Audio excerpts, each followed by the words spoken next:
Hey, warriors! Every day we make hundreds of choices without even realizing it, and most of them are driven by emotions, not logic. That's why the Stoics taught the power of mastering your inner world. When you control your reaction, you control your reality. Marcus Aurelius said it best. You have power over your mind, not outside events. Realize this, and you will find strength. Think about that. Life will always throw challenges at you. Insults, disappointments, setbacks. Your first instinct? React, defend, get angry. But every time you do, you hand over your power. That's not freedom, that's slavery to impulse. Refusing to react isn't weakness, it's wisdom. It's choosing calm over chaos, clarity over confusion. In a world that pushes you to be loud, fast, and impulsive, the one who pauses is the one who's truly strong. Picture this: the last time you regretted something you said in anger or fear. That regret came from reacting without thinking. But here's the secret: creating a gap between what happens to you and how you respond gives you power. In that space, you choose wisdom, calm, and strength. That's what the Stoics called virtue, the highest human achievement. Anger wants you to explode. Fear wants you to run. Ego wants you to fight. But wisdom whispers, pause, breathe, choose. That's where transformation begins. These Stoic practices aren't just ideas, they're tools you can use every day. People will provoke you. Life will test you. But no one can control you unless you let them through your reactions. Epictetus said it clearly. It's not what happens to you, but how you react to it that matters. So visualize yourself in conflict, chaos, or pressure. Now see yourself standing calm, unshaken, untouchable. That's the power of refusing to react. If this speaks to you, like the video, comment your thoughts, share it with someone who needs it, and subscribe for more ways to live with strength and clarity. And write this in the comments: I choose wisdom over reaction. 1. The sacred pause, your path to freedom. In a world that glorifies speed, silence is a revolution. We live in a culture where instant replies, immediate reactions, and snap judgments are the norm. But the truth is, the faster we react, the less we actually think, and therein lies the danger. The Stoics understood something profound. The most powerful person in the room isn't the one who speaks first, it's the one who waits. Waiting isn't weakness, it's wisdom disguised as patience. Seneca, the Roman Stoic philosopher, once wrote, "The greatest remedy for anger is delay." He didn't say silence or avoidance, but delay, the sacred pause. This pause is your shield. It's the breath that keeps your words from becoming weapons and your emotions from becoming chains. Think about it. How many battles in history, how many broken friendships, how many shattered families could have been saved by just a moment's pause? One deep breath, one moment of silence, 1 second of restraint. But here's the beauty. The pause isn't just about avoiding harm. It's also about uncovering truth. When you pause, you create space. In that space, you start to see more clearly. You begin to separate the noise of your emotions from the wisdom of your mind. Modern neuroscience even backs this up. When we react impulsively, the amygdala, the primitive part of the brain, takes over. But when we pause, even for a few seconds, the prefrontal cortex, the seat of logic and judgment, steps in. That pause literally rewires your decision-making in the moment. It shifts you from survival mode to wisdom mode. The Stoics believed that freedom comes not from controlling the world, but from controlling yourself. The pause is where that control begins. Imagine someone insults you publicly. Your instinct might be to retort, defend, or prove them wrong. But if you pause, even for 2 seconds, you strip that insult of its power. You turn a provocation into an opportunity for clarity. This isn't about staying silent forever or bottling up emotions. It's about reclaiming the lost art of waiting, responding when you're ready, not when you're provoked. The sacred pause can take many forms. It might be as simple as one deep breath before replying to a message, stepping away for a moment before responding to an insult, closing your eyes before making a tough decision, or saying to yourself, "Not yet. Let me think."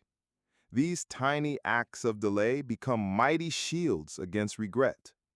Marcus Aurelius captured this practice when he wrote in his Meditations, "If you're distressed by anything external, the pain is not due to the thing itself, but to your estimate of it, and this you have the power to revoke at any moment." The pause is where that revocation begins. It's the moment you reclaim power over your own mind. Now, some might ask, but won't people think I'm weak if I don't react immediately? The answer? No. In fact, the opposite is true. The one who pauses commands respect because they show they're not a slave to impulse. They show their dignity is worth more than momentary satisfaction. Think of a lion. A lion doesn't leap to respond to every sound in the jungle. It waits. It observes. It chooses its moment with precision. The pause doesn't make the lion weak. It makes it majestic. So it is with us. The pause is your path to freedom. Freedom from regret, freedom from manipulation, freedom from emotional slavery. In every pause, you reclaim your life. Let me give you a simple practice you can start today. The rule of 3 breaths. Whenever you feel the urge to react, anger, offense, frustration, commit to taking 3 slow breaths before doing anything. Just 3. Inhale deeply, hold, exhale slowly. Do it again. By the 3rd breath, you'll notice your emotions shift. The fire cools, the fog clears. That's the power of the pause. The Stoics didn't just teach philosophy, they taught practices, ways to live. And this practice, the sacred pause, is one of the most practical gifts you can give yourself. Because ultimately, life isn't measured by how quickly we react, but how wisely we choose. So the next time life tests you, and it will, remember, not everything demands a reaction. Some things demand only your silence, your breath, your calm. In that silence, you'll find not emptiness, but strength. Epictetus once said, "No man is free who is not master of himself." The pause is how you begin to master yourself. And mastery of self is the truest form of freedom. Pause, breathe, choose. That's the path to wisdom. Let these words guide you, and write this in the comments. I pause, I breathe, I choose. Number 2. The mirror of truth. What your reactions say about you. Reactions are more than just responses to the world. They're reflections, mirrors that show us the state of our inner self. When someone pushes your buttons, it's not the button that matters. It's what's beneath it. The Stoics believed that emotions aren't enemies to be destroyed, but teachers, signals to be understood. They remind us where we're still fragile, still unhealed, still tied to ego or fear. Epictetus captured this truth when he said, "When someone provokes you, rest assured it's your own opinion that provokes you." In other words, the person insulting you doesn't control your anger. Your interpretation of their words does. The insult is external, but your rage is internal. A reaction is a mirror showing you the story you tell yourself. If an insult makes you furious, perhaps pride is ruling you. If a rejection breaks you entirely, perhaps your self-worth is too fragile. If delays leave you restless, perhaps patience is lacking.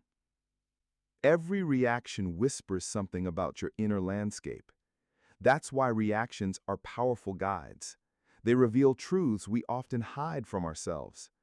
Many of us go through life blaming others. They made me angry. They ruined my day. They pushed me too far.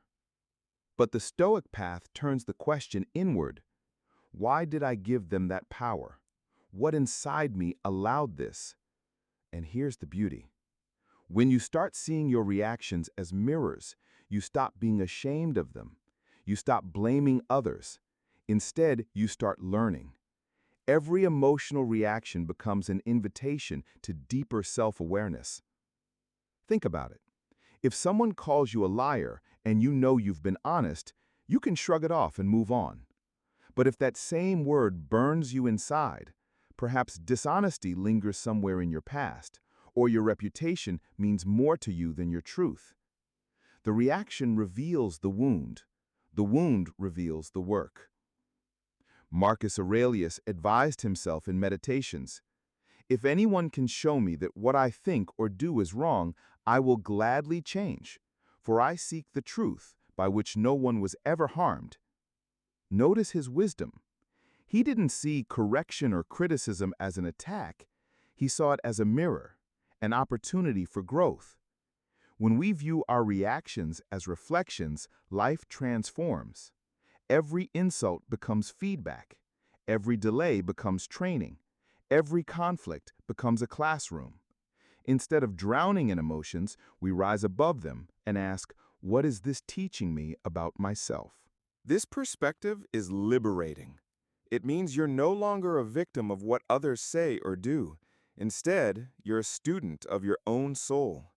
The world becomes your teacher, not your enemy. Let's be honest. Looking into these mirrors isn't easy. Sometimes they reveal truths we'd rather avoid. Pride, insecurity, jealousy, fear.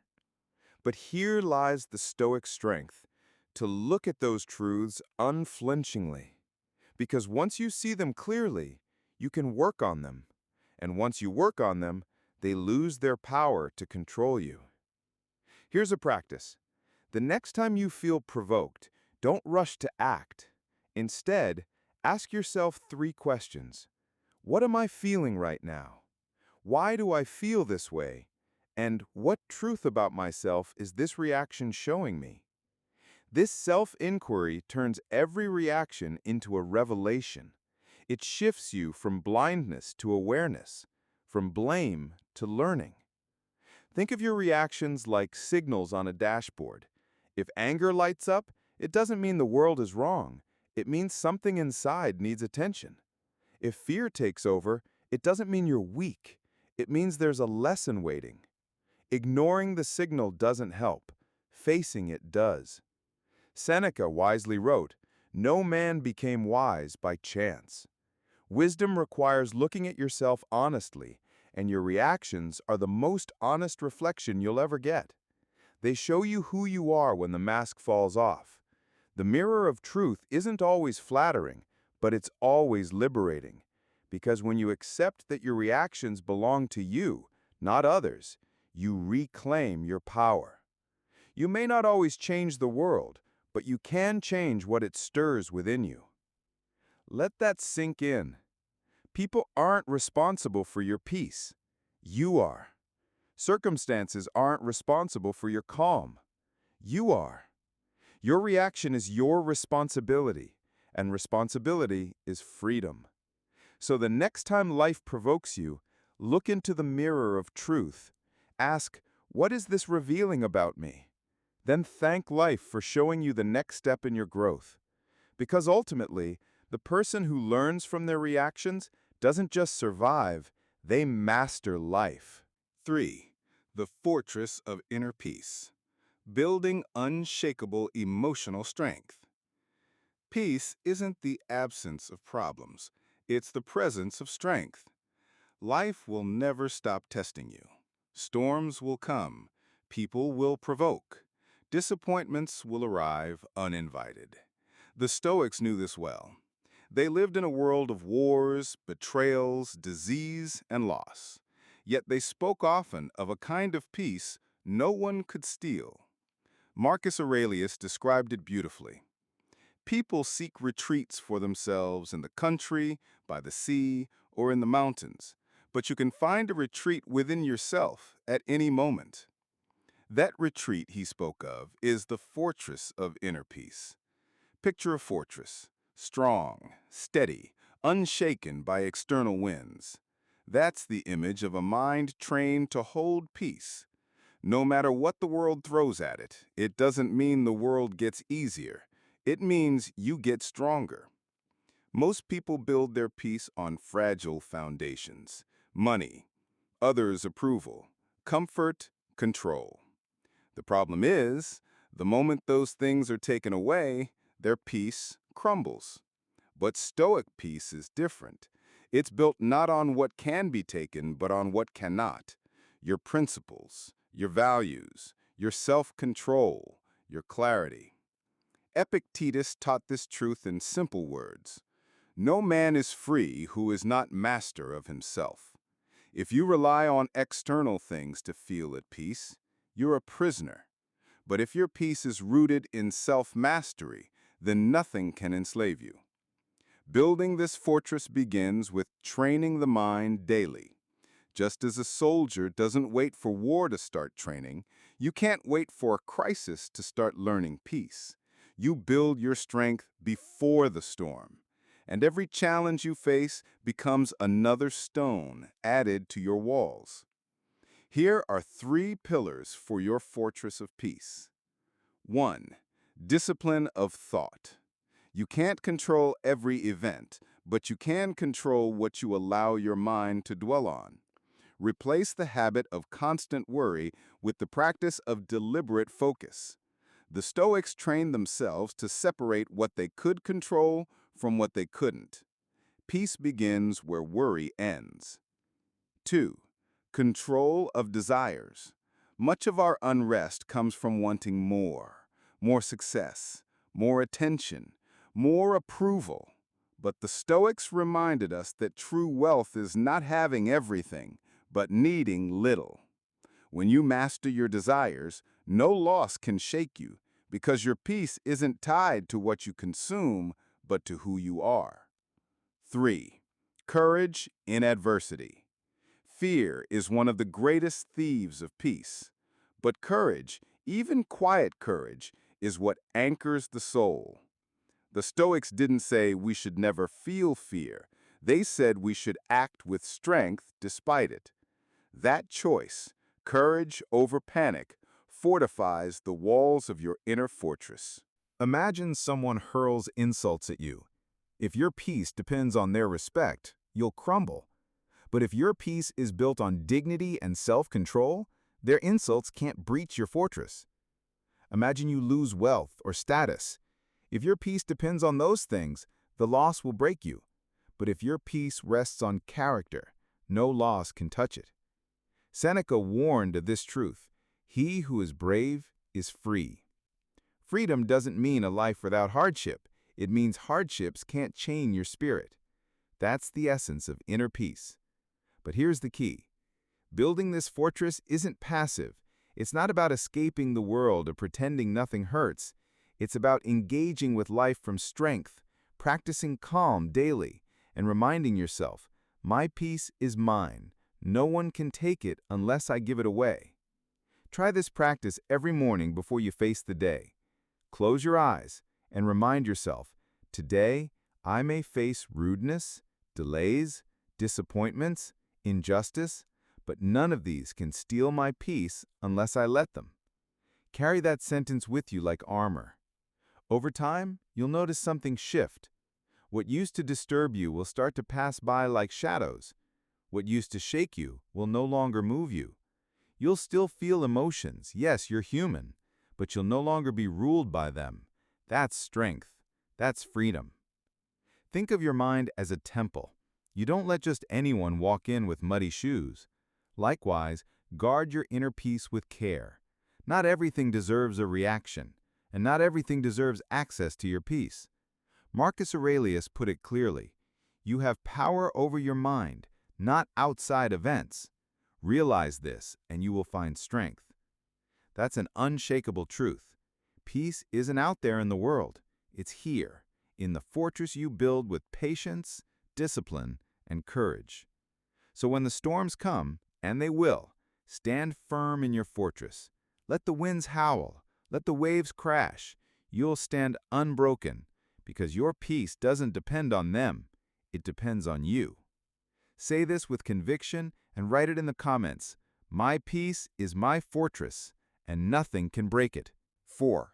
The art of emotional Aikido, redirecting instead of resisting. When we hear the word strength, we often think of resistance, pushing back, standing firm, holding ground. But the Stoics, like many wise traditions, understood a deeper truth. True strength isn't just resisting force, it's redirecting it. Here we can borrow an image from martial arts, specifically Aikido. In Aikido, the goal isn't to meet aggression with aggression. Instead, the practitioner learns to redirect the opponent's energy, turning an attack into an opportunity for balance. Energy isn't wasted, it's transformed. Similarly, emotional mastery isn't about suppressing feelings or pretending they don't exist.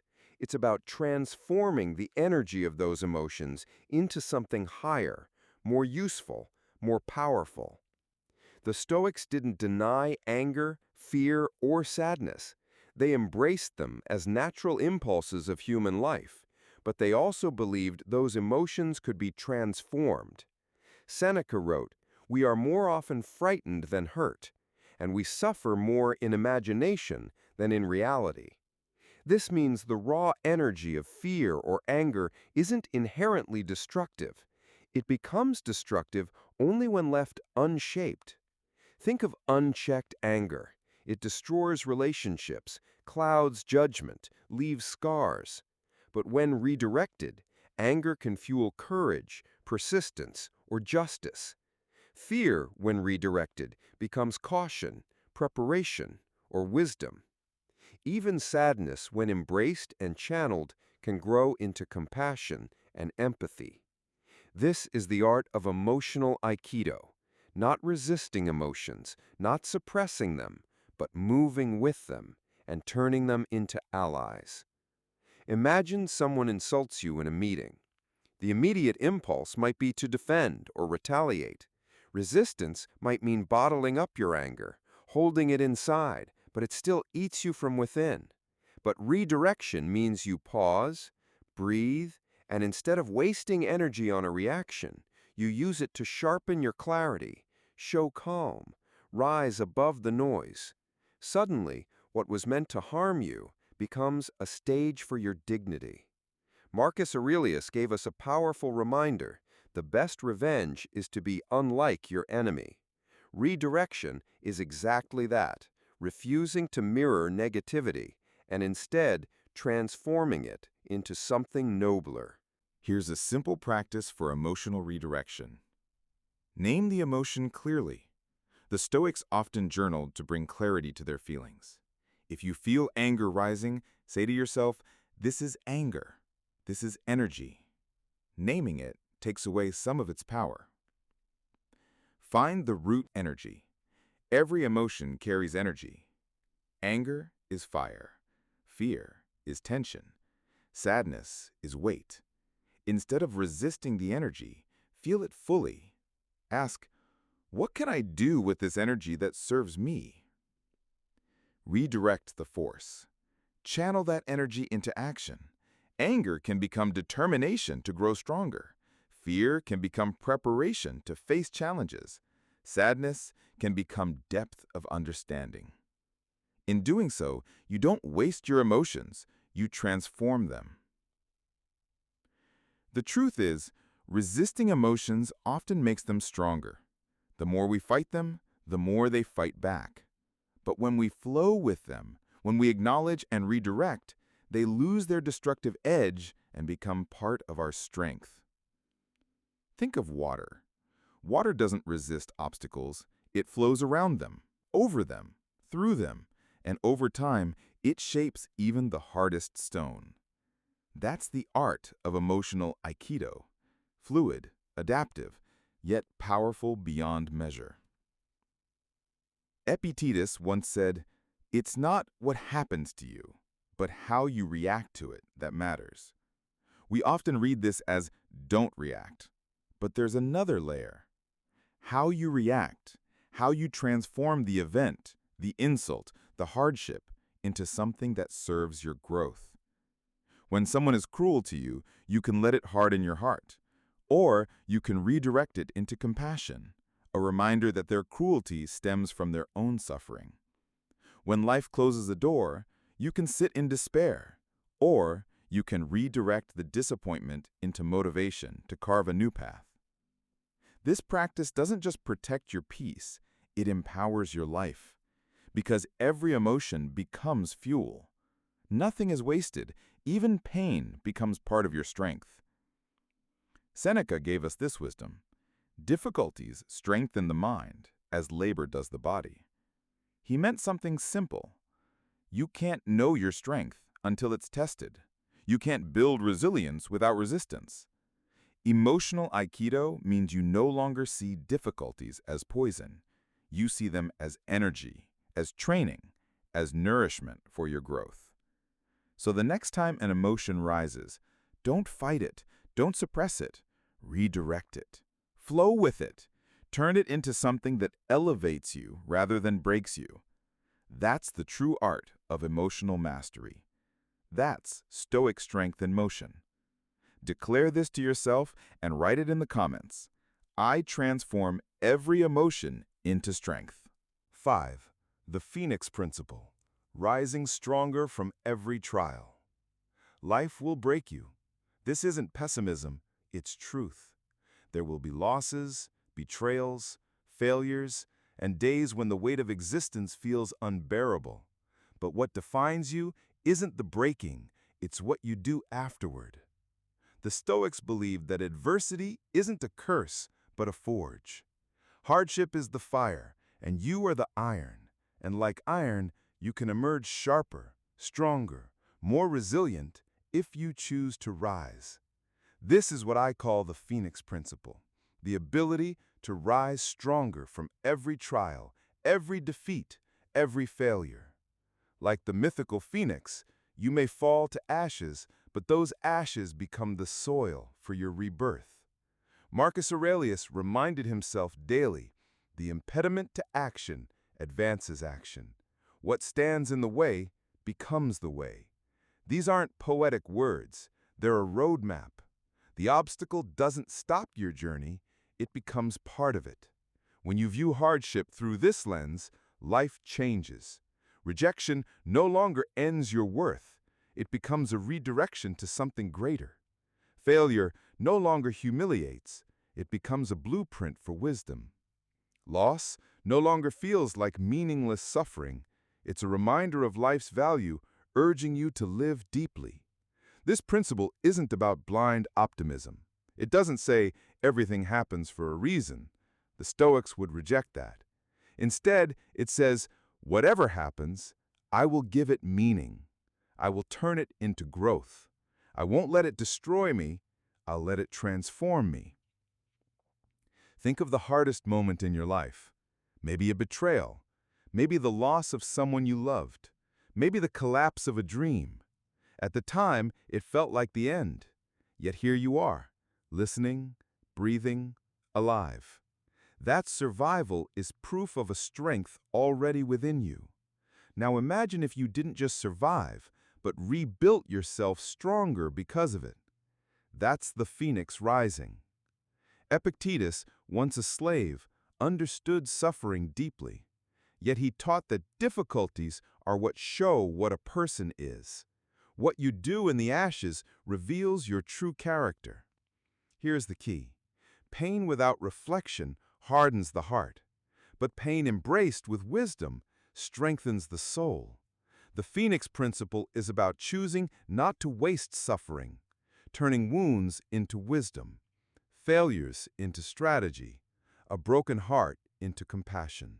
How do we practice this? 3 steps can guide us. 1. Acceptance.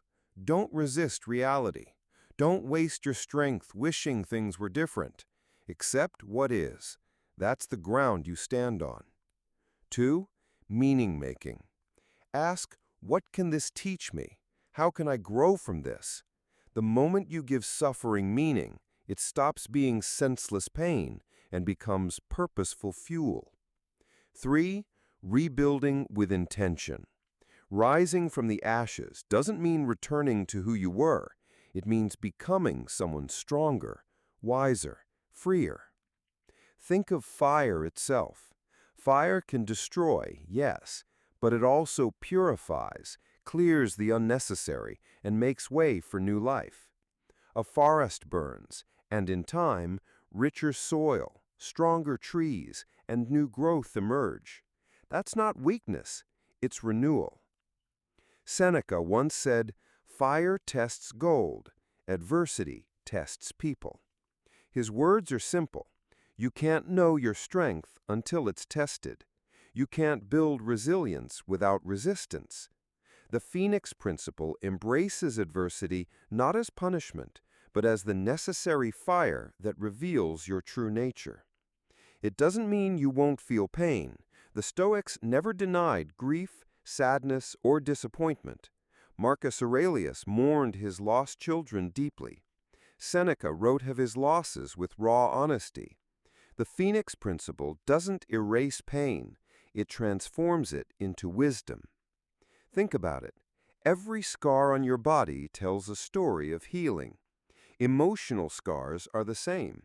They're not reminders of weakness, but proof of resilience. They're evidence you fell, bled, burned, and yet rose. Here's a practical exercise. Whenever you face hardship, write this sentence somewhere visible. "This will not break me. It will make me stronger." Read it until your soul believes it. Because when you shift your perspective from victim to creator, the ashes become your strength. Remember, you're not fragile glass shattering at the first blow. You're steel, forged in fire. You're a phoenix. You're built to rise, not once, but every time life tests you. The Stoic path isn't about avoiding hardship. It's about meeting hardship with courage, turning it into growth, and rising from the fire stronger than you were yesterday. So the next time you face hardship, remember, this is your forge, this is your fire, this is your chance to rise as something greater than you were yesterday. The power of refusing to react isn't a simple skill. It's a journey into the depths of your mind, your heart, your soul. Every principle we explored today, from the sacred pause to seeing your reactions as mirrors, to building an unshakable fortress of peace, mastering emotional aikido, and rising like a phoenix, is a tool, a guide, a key to reclaiming a life you often unknowingly give away to others and circumstances. Stoicism teaches us that life will never stop testing us. People will provoke, situations will disappoint, and challenges will seem impossible. But the one who masters their reactions, who transforms energy instead of wasting it, who builds resilience and rises from the ashes, doesn't just survive, they thrive. They live freely. They live powerfully. Remember, your emotions aren't enemies, they're signals. Your pauses aren't weakness, they're strength. Your hardships aren't punishments, they're opportunities for growth. And above all, your reactions are your choice. Every choice you make becomes a step toward freedom, clarity, and strength. So take these lessons, carry them with you, and let them shape how you respond to the world. Practice the sacred pause. Look into the mirror of truth. Build your fortress of inner peace. Redirect your emotions with mastery. Rise stronger with every trial. If this video inspired you, don't forget to like, comment, share, and subscribe. Share your affirmations in the comments to remind yourself and others of your strength. Pause, reflect, transform, and rise. You have the power, you have the wisdom, and you have the authority to control your reactions, because your mind, your peace, and your life are yours.